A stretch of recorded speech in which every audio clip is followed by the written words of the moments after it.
Hello to all you fine folks across the galaxy.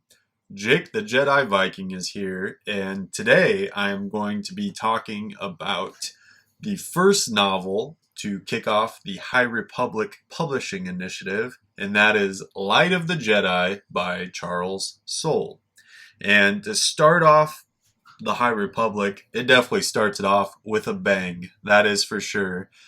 This book is exciting, it's action packed, and I can't wait to dive into it. And I will get into some spoilers, so if you have not read this book at all, then maybe go ahead and skip my review for now and come back and take a listen once you've read the book or listened to the audiobook. And so basically, the start of this book you have a ship called the Legacy Run, and out of nowhere, it is traveling through hyperspace, and it is basically destroyed and explodes into many parts.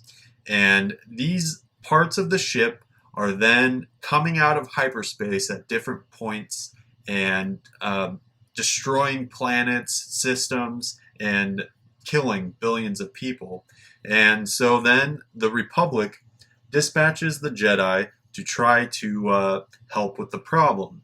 And so they are all dispatched to the Hetzel Prime system to try to stop a fragment of the Legacy Run from destroying the planet and killing 3 or 4 billion people.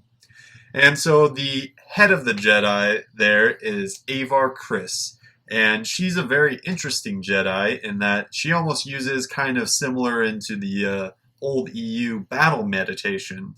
So she can link up with all the Jedi who are kind of flying in their own starships called vectors.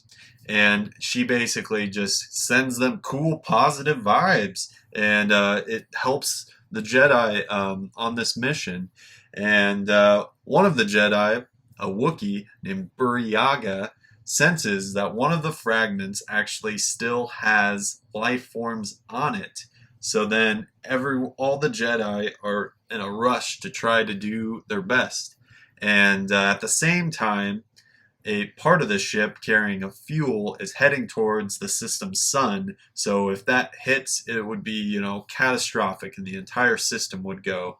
So with all the Jedi together and Avar Kriss basically linking them through the Force, they are able to basically move one of these fragments around this sun or star.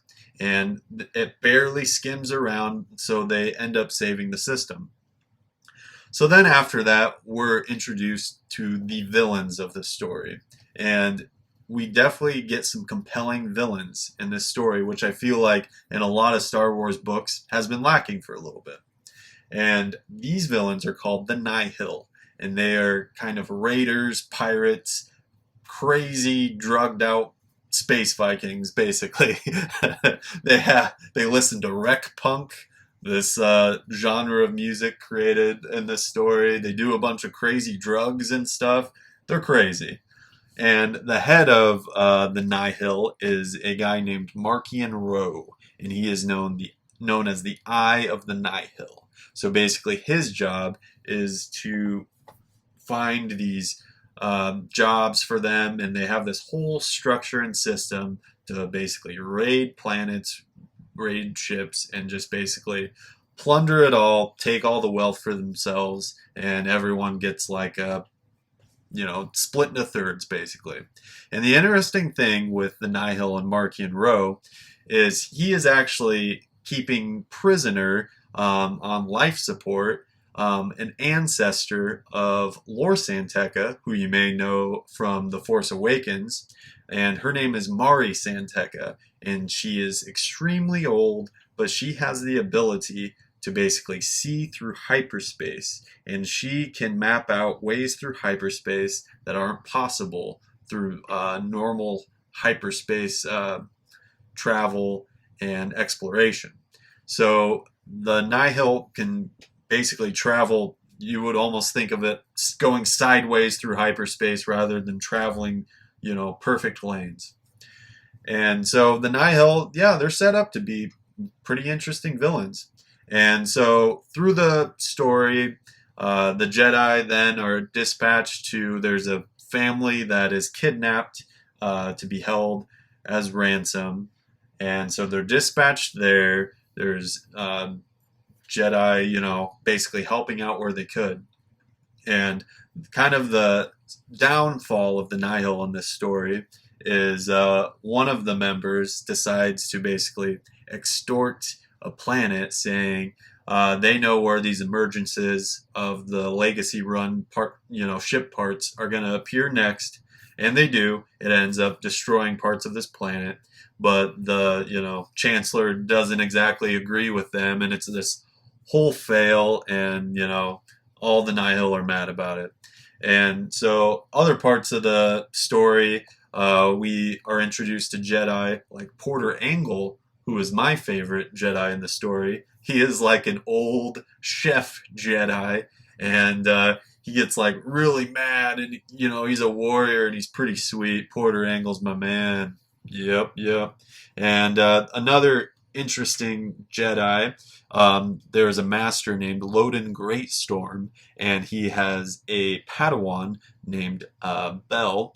And their dynamic in this story is really cool. And so they're basically on this planet trying to help this family that's kidnapped. So they're basically racing after the Nihil.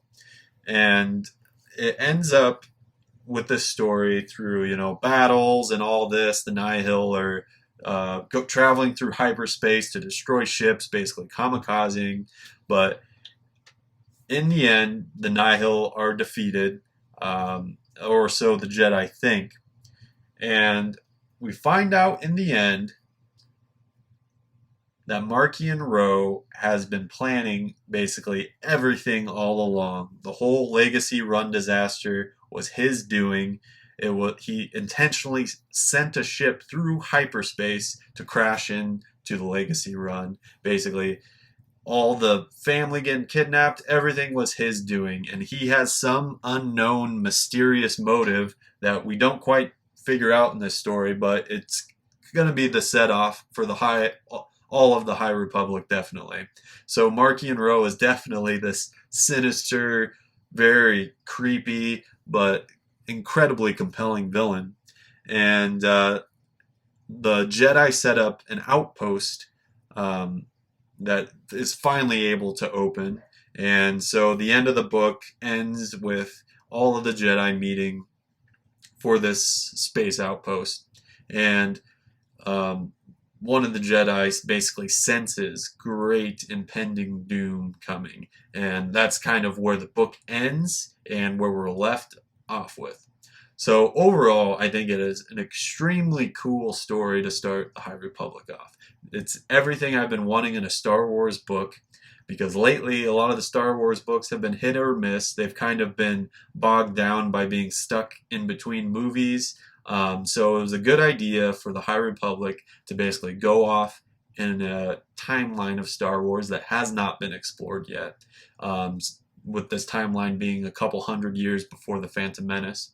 So it kind of really leaves good storytelling. You can have these big, epic, galaxy-spanning stories. You get to see the Jedi in their prime, a lot of cool Jedi. All the Jedi see the Force differently. It's definitely really cool. So I would recommend The Light of the Jedi if you have not read it, even though I basically just spoiled it all. But and I'm looking forward to where the story goes from here. So we shall see. So thank you all for listening. I am Jake the Jedi Viking. You can like and subscribe to my channel and let me know what you guys think of the book. And may the Force be with you.